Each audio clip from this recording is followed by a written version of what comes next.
C'est le journal sur Moride TV, mesdames et messieurs, chers amis internautes. Bienvenue. Célébration ce lundi 21 mars 2022 de la Journée internationale des forêts.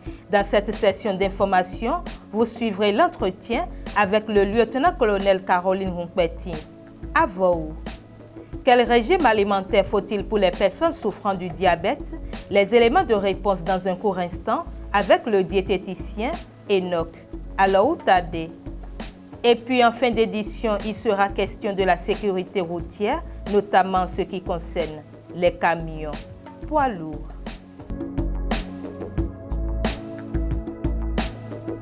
Merci de toujours prendre le rendez-vous de l'information sur Moride TV. Je l'annonçais tout à l'heure dans les titres. Ce lundi 21 mars 2022 a été célébrée la Journée internationale des forêts. Nous nous sommes à cet effet entretenus avec le lieutenant-colonel Caroline Hunkpetin Avoou de l'inspection forestière des départements de l'Ouémé-Plateau. On l'écoute. La Journée internationale des forêts, c'est une journée qui a été initiée depuis 2012 où chaque pays est appelé à célébrer le 21 mars.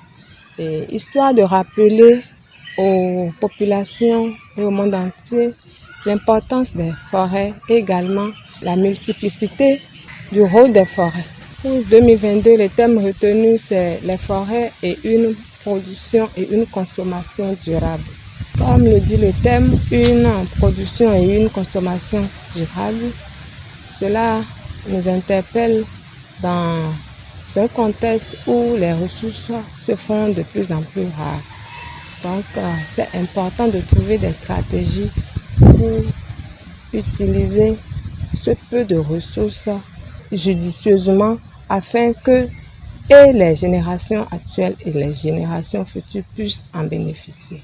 Au cours de cette journée, il y a beaucoup d'activités qui sont menées. Il y a des activités de reboisement, des sensibilisations également, des visites, histoire de faire connaître l'importance de ces forêts-là aux populations et du rôle que ces forêts jouent essentiellement dans la vie. Au niveau de l'inspection forestière, cette journée a été célébrée au niveau de toutes les communes. Chaque commune a mené des actions. Nous avons eu droit à des reboisements et également à des sensibilisations. Donc, dans toutes les communes de l'Ouémé-Plateau, il y a eu la célébration de la Journée internationale des forêts. Des visites sont organisées au niveau des forêts. C'est le cas de celui que nous avons effectué dans les forêts classées pour visiter les réalisations du projet forêt classée, réalisation de 2020-2021. Dans le contexte actuel, la seule chose, c'est demander aux populations de continuer par reboiser. Il faut toujours continuer par reboiser. Et dans l'utilisation, il faut savoir choisir les essences. Dans également les actions de reboisement, savoir choisir les essences qui vont servir à beaucoup de choses à la fois. Donc, des essences dont tous les produits pourront être utilisés par les populations. Notre message fort, c'est demander aux populations de toujours planter des arbres. Parce que, comme on le dit, le rôle de l'arbre et des forêts se voit lorsque on se retrouve dans un contexte actuel où les changements climatiques s'intensifient. Les effets de ces changements climatiques s'intensifient. Donc, c'est important de préserver le peu que nous avons. Parlons santé. À présent, les personnes souffrant du diabète se doivent de respecter certains comportements alimentaires. Quels sont-ils et comment prévenir cette pathologie de par son alimentation? Le diététicien Enoch Alaoutade s'est prêté à notre micro et voici la quintessence de son intervention. Au nom des maladies qui amenuisent notre état de santé, nous parlons aussi du diabète. Le diabète est une maladie que nous définissons comme un trouble de métabolisme.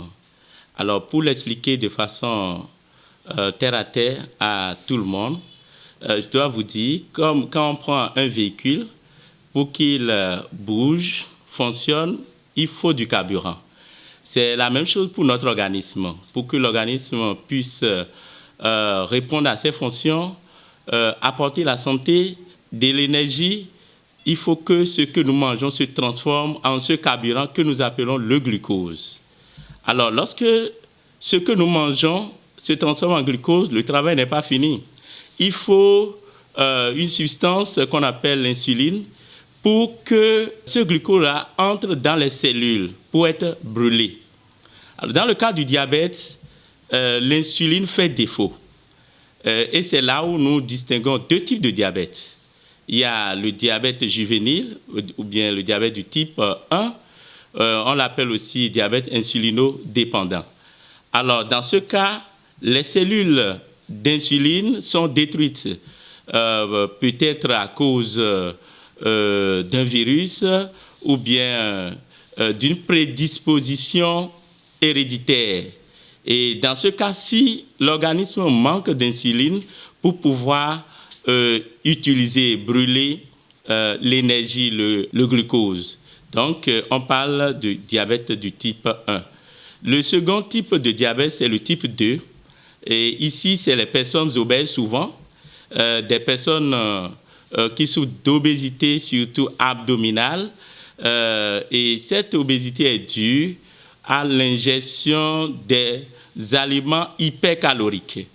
Et l'insuline est sécrétée dans l'organisme, mais ce qui se passe simplement, c'est que le corps reste insensible. Donc, n'utilise pas l'insuline. Et ce qui fait que le taux de glucose reste élevé dans le sang. Donc, le diabète, de façon générale, que ce soit du type 1 ou bien le type 2, c'est qu'il y a un taux de glucose élevé dans le sang. D'abord, je dois vous dire que le médecin ne soumet pas un diabétique à un régime alimentaire, non, parce que ce n'est pas son rôle. Le médecin va l'examiner, va demander des analyses pour voir le taux, l'évolution du taux, va prescrire des médicaments que le diabétique doit prendre. Cependant, le malade doit consulter un diététicien pour savoir comment manger. Parce que vous savez, ce que nous mangeons a beaucoup d'impact sur notre état de santé. Et dans ce cas, si le diabétique se retrouve entre le médecin et la rue, parce que de bouche à oreille, on lui dit ne mange pas ci, ne mange pas ça, tu ne manges pas. Et finalement, ça devient un plus gros problème. Parce que une personne qui ne mange pas, supposons qu'il doit même travailler, mais ne mange pas bien, sa vie est régie par tellement d'interdits alimentaires, il peut tomber dans une autre maladie. Ça peut même aggraver. Donc, lorsque vous consultez un médecin, vous avez les résultats, on vous a suivi là-bas, vous venez maintenant voir un diététicien qui va vous établir un régime antidiabétique. Et vous suivez ce régime, ça veut dire quoi? Vous ne devez plus manger comme vous voulez. Vous devez manger ce qu'il faut, la calorie qu'il faut et aussi les éléments nutritifs qu'il faut dans votre plat afin que les cellules pancréatiques puissent répondre et que l'insuline reprenne son rôle. Il y a des aliments, par exemple, à index glycémique élevé que le diabétique doit éviter. Je vais vous donner un simple exemple. Un diabétique peut prendre de la pomme, mais sous quelle forme? Un diabétique ne peut pas ou bien ne doit pas prendre de la pomme frite, par exemple, parce que la pomme frite présente un index glycémique élevé. Alors que la pomme préparée ou bien sautée a un index glycémique moyen et va aussi apporter des fibres qui vont ralentir la montée de la glycémie chez la personne. Donc, ces détails-là, ce n'est qu'un diététicien qui peut vous les donner. Donc, il est indispensable pour un malade diabétique de consulter un diététicien parce que en suivant un régime approprié, avec le temps, votre taux se stabilise. Le médecin peut même vous conseiller d'arrêter les médicaments parce que le taux est plus stable. Un diabétique doit s'organiser, doit respecter surtout les conseils diététiques. Par exemple, les horaires gastronomiques, c'est-à-dire l'heure à laquelle il faut manger. Parce que pour certains, c'est quand on a faim, il faut manger. Ou bien on ne mange pas du tout, on travaille. Mais le diabétique ne peut pas vivre comme ça.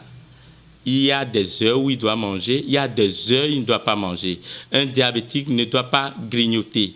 Et si vous êtes obèse, il faut que votre poids diminue, et parce que tout ceci va avoir d'impact sur la maladie. Un individu A ne peut pas être confondu à un individu B. Donc, lorsque vous consultez le diététicien, nous déterminons ce que vous devez manger. Parce qu'il faut tenir compte des paramètres qui vous sont propres. On parlera par exemple de votre groupe sanguin, on parlera par exemple de votre IMC, indice de masse corporelle, d'autres maladies que vous avez. Donc ce qu'on a conseillé à une personne A peut ne pas être forcément ce qu'il faut pour une personne B. Donc c'est pour cela que nous ne saurions donner des conseils alimentaires pour tout le monde. Il faut consulter un diététicien pour avoir une planification alimentaire. Prévenir ce mal revient à mieux s'alimenter, à manger équilibré. Parce que le diabète de type 2, c'est de ça il est question aujourd'hui. Beaucoup de personnes, on l'appelle encore diabète des adultes. Et c'est ça que nous constatons. Ça prend vraiment de l'ampleur. Alors ce que moi je conseille aux gens, c'est d'éviter les aliments hypercaloriques. Vous savez, quand le sucre aujourd'hui devient facteur qui induit dans cette maladie-là. Pourquoi? Parce que sans le savoir, nous consommons du sucre partout. Et le sucre raffiné. Vous prenez du biscuit, un biscuit par exemple, un sachet de biscuit, vous pouvez aller jusqu'à 20 grammes, même 30 grammes de sucre.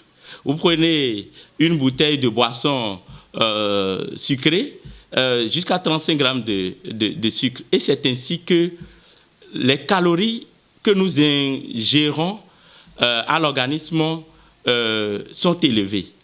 Et lorsque le corps n'arrive pas à tout utiliser, c'est-à-dire vos dépenses ne sont pas proportionnelles, c'est-à-dire le besoin d'énergie ne correspond pas à ce que vous avez fourni, alors là, vous êtes en train de faire le nid à cette maladie.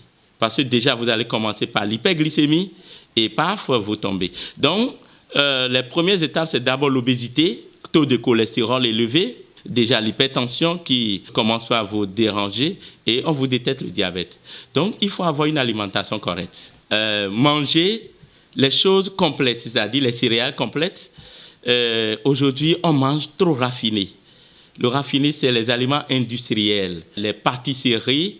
Lorsque vous dépassez les limites de l'organisme dans la consommation de ces produits-là, vous mettez votre organisme, votre corps en danger.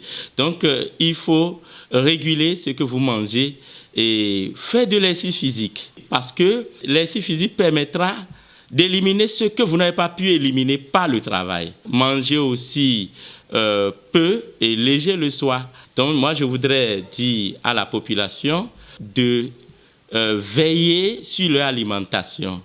Parce que la plupart des maladies, surtout les maladies qui ne sont pas transmises par virus et autres, ne viennent par la mauvaise alimentation. Que ton aliment soit ton médicament, disait Hippocrate. Je crois que si nous suivons ces conseils-là, nous serons loin de la maladie, surtout du diabète. Avant de prendre congé de vous, nous parlerons du constat fait en ce qui concerne les nombreux cas d'accidents causés sur nos routes ces derniers temps par des camions poids lourds. Nous nous sommes à cet effet rapprochés du Centre national de sécurité routière afin de nous enquérir de ce qui se fait à leur niveau pour pallier à cette situation. Je vous invite à suivre le chef division contrôle routier du CNSR, Razak Moutaero. Nous-mêmes, nous faisons le constat, de plus en plus, les véhicules poids lourds sont impliqués dans les cas d'accidents sur nos routes au Bénin. Et nous constatons que la raison principale, c'est le non-respect des prescriptions routières. Pourquoi? Parce que les usagers de la route, je vais surtout parler de ces conducteurs de camions, leur souci, c'est l'obtention du permis de conduire. Donc, à l'examen, ils se comportent très bien, ils répondent bien aux questions qui leur sont posées. Mais une fois qu'ils entrent en possession de leur permis de conduire, ils ne mettent plus en application ce qu'ils ont appris et c'est ce qui explique surtout la multiplication des cas d'accidents sur nos routes. Le bilan est lourd et le constat aussi est amer. Pourquoi? Parce que, comme je venais de le dire, c'est des usagers qui se comportent très mal au volant et surtout sur la route. Et il n'y a pas de jour où vous ne constatez pas des cas d'accident dans lesquels les conducteurs de camions sont impliqués. Je pense que chacun doit jouer sa partition. Pour ce qui concerne le Centre national de sécurité routière, c'est vrai que nous organisons déjà des séances de sensibilisation à l'adresse de cette catégorie d'usagers. Je veux surtout parler des conducteurs de camions, mais il me semble que nous devons encore intensifier ces actions-là à leur adresse. Nous devons multiplier nos séances de sensibilisation au niveau des conducteurs de camions. Mais pour ce qui concerne leurs responsables syndicaux, les gros porteurs, ils doivent aussi agir en demandant à leurs usagers de beaucoup faire attention. En ce qui concerne les conducteurs eux-mêmes, je pense que nous devons prendre et régler le problème à la racine. Ces conducteurs, il faut qu'ils soient conscients. Quand ils montent au volant de leur véhicule, ils doivent savoir que la route se partage. Et chaque usager doit avoir sa place. Et mieux, le respect des prescriptions routières, notamment les feux tricolores, les panneaux de signalisation, ils doivent respecter tout ça là. Sinon, je pense que tel que la situation évolue, ça va de mal en pire, ce qui n'est pas bien. Donc les conducteurs de véhicules poids lourds doivent passer par tous les moyens pour revoir leur copie. De temps en temps, nous descendons sur les gares routières pour sensibiliser les conducteurs, surtout de camions. Mais il n'y a pas que ceux-là. Il y a aussi les conducteurs de véhicules légers que nous rencontrons souvent. Et le leitmotiv est le même. Nous attirons leur attention sur le fait qu'il faut qu'ils fassent cet effort-là. Nous avons souvent l'occasion de leur dire ceci, comme je tentais de le démontrer. Au niveau des auto-écoles, les apprenants, ils sont très dociles. Ils apprennent le code. Et sérieusement. C'est la raison pour laquelle, quand ils passent à l'examen, ils sont déclarés admis. Mais malheureusement, comme je tentais de le dire tout à l'heure, dès qu'ils rentrent en possession de leur permis de conduire, l'impression qu'ils donnent, c'est que chacun invente son code. Et tant qu'on ne va pas appliquer le seul code, je pense qu'il n'y aura pas une solution à cette situation. Donc le mieux, c'est de multiplier les séances de sensibilisation. Ça là, c'est du côté du Centre national de sécurité routière pour amener ces usagers au respect des prescriptions routières. Mais au niveau du Centre national de sécurité routière, nous disons souvent que la sécurité routière, c'est l'affaire de nous tous. Donc il n'y a pas que le CNSC qui doit agir. Les responsables syndicaux des gares routières, les conducteurs eux-mêmes, ils doivent se parler. Et souvent, quand nous les rencontrons, nous constatons que parmi eux, il y en a qui sont soucieux du respect des prescriptions routières. Et nous leur disons que entre eux, ils doivent organiser des échanges. Il n'y a pas que le CNSC qui doit toujours descendre pour leur rappeler comment ils doivent se comporter, pour leur rappeler la partie qui leur revient sur la route. Donc à leur niveau, il faudrait qu'ils fassent quelque chose aussi pour que nous parvenons à inverser la tendance. La première mesure, c'est le respect des prescriptions routières. Les conducteurs doivent faire cet effort-là. Il faut qu'ils sachent que le code est universel. Il n'y a pas un code pour le Bénin, il n'y a pas un code pour la ville de Porto-Novo, encore moins pour la ville de Parakou. Le code est le même. Donc ce qu'ils ont appris là, il faudrait qu'ils passent par tous les moyens pour le mettre en application une fois qu'ils se retrouvent sur la route. Le conseil que moi je voudrais prodiguer, c'est d'inviter chaque usager de la route d'abord à respecter son couloir. Les automobilistes, ils doivent faire l'effort de rester sur leur place. Les motocyclistes, ils doivent circuler sur la bande cyclable.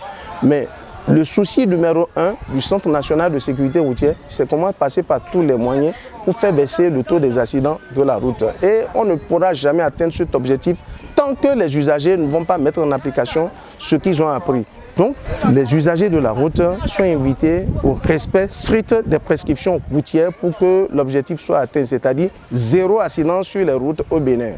Eh bien, c'est fini pour cette édition que je vous remercie d'avoir suivi. N'oubliez surtout pas d'aimer la vidéo et de vous abonner sur notre site web www.moride-prod.bj, notre page Facebook Moride TV, la chaîne YouTube Moride TV et actionnez la cloche de notification pour ne rien rater de nos informations.